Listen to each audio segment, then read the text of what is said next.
ഇന്ന് രാവിലെ ഒരു 50 തേങ്ങ വെട്ടിപ്പൊളിച്ചിട്ടാണ് നോമ്പായപ്പോഴത്തേക്ക് നമ്മൾ ആട്ടിയ വെളിച്ചെണ്ണയൊക്കെ കഴിഞ്ഞ് അതുകൊണ്ടാണ് നമ്മൾ നോമ്പായതുകൊണ്ടാണ് ഇപ്പം കുറച്ച് തേങ്ങ ആട്ടുന്നത്. ഇപ്പൊ വൈകുന്നേരമായപ്പോ ഞാനും ഉമ്മയും നമ്മൾ തൊണ്ടില് ഇതൊക്കെ ഇതുപോലെ അടർത്തി എടുക്കുകയാണ്. നല്ല വെയിലായതുകൊണ്ട് വൈകുന്നേരം ആയപ്പോഴത്തേക്ക് കുറെയൊക്കെ കിട്ടുന്നുണ്ട് കേട്ടോ. മറ്റേ പിറ്റേന്നൊക്കെയാണ് ചിലത് കിട്ടുക. കിട്ടുന്നതൊക്കെ നമുക്ക് ഇതുപോലെ വേഗം അടർത്തി എടുക്കാം. അവിടെ ഉമ്മ അതാ കത്തി ഉപയോഗിച്ചിട്ട് എടുക്കണ്.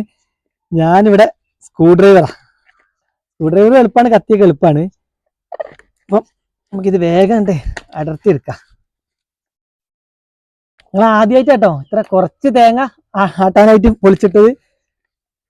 നോമ്പ് കഴിഞ്ഞിട്ടാണെങ്കിൽ നമ്മൾ ഇഷ്ടം പോലെ തേങ്ങ ആട്ടി വെക്കും. നമുക്ക് മഴക്കാലത്തേക്കുള്ളതൊക്കെ ആ സമയത്താണ് ചെയ്തു വെക്കല്. ഈ ഒരു സമയം ആയതുകൊണ്ട് നമുക്ക് കഴിയാത്തതുകൊണ്ടാണ് നമ്മൾ ഇത്ര കുറച്ചെടുത്തിട്ട് ചെയ്യുന്നത്.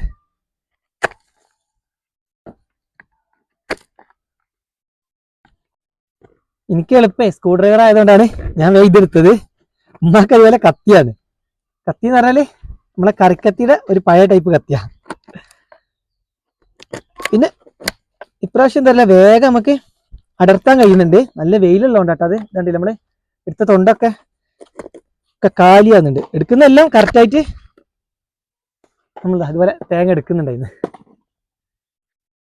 പിന്നെ നോമ്പിന് നമുക്ക് ഏറ്റവും കൂടുതൽ എണ്ണക്കടികൾ ഉണ്ടാക്കുന്നതുകൊണ്ട് ഇപ്പോൾ എണ്ണ വേണം, നല്ല എണ്ണ വേണം. അപ്പം നമ്മൾ ഓയിലൊക്കെ ഉപയോഗിക്കുന്നത് നല്ലതല്ലേ നമുക്ക്, നമ്മളെ ഫാമിലുള്ള തന്നെ വെളിച്ചെണ്ണയൊക്കെ എടുത്ത് ഉപയോഗിക്കുന്നത്. അതുകൊണ്ടാണ് ഇത്ര തിരക്കിട്ടിട്ട് ഞങ്ങൾ ഇതുപോലെ തേങ്ങ ആട്ടാൻ മെനക്കെടുന്നു കേട്ടോ. ആരും ഈ നോമ്പ് സമയത്തൊന്നും റിസ്ക് എടുക്കൂല.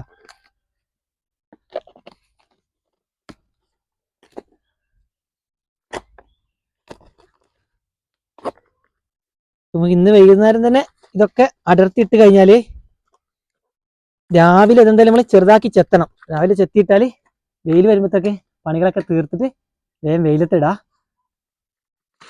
അങ്ങനെയാണെങ്കിൽ ഒരാഴ്ച കൊണ്ടൊക്കെ നമുക്ക് വേഗം ഇതൊക്കെ ഉണങ്ങി കിട്ടും.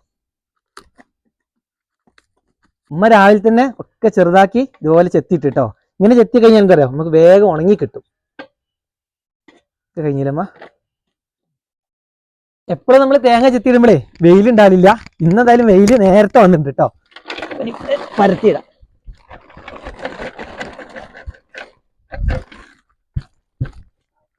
കാറ്റുകൊണ്ടേ കുറച്ചുണ്ട് അല്ലേ.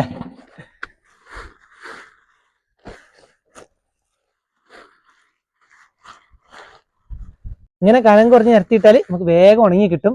കാക്ക ഒന്ന് തേങ്ങ എടുക്കാനൊക്കെ നിങ്ങളൊരു കണ്ണാടി വെച്ചിട്ടുണ്ട് അവിടെ. അപ്പൊ 500-600 തേങ്ങ കാട്ടിനോടത്ത് ഒരു 50 തേങ്ങ നമ്മൾ എടുത്തപ്പോൾ പെട്ടെന്ന് പരിപാടി കഴിഞ്ഞു.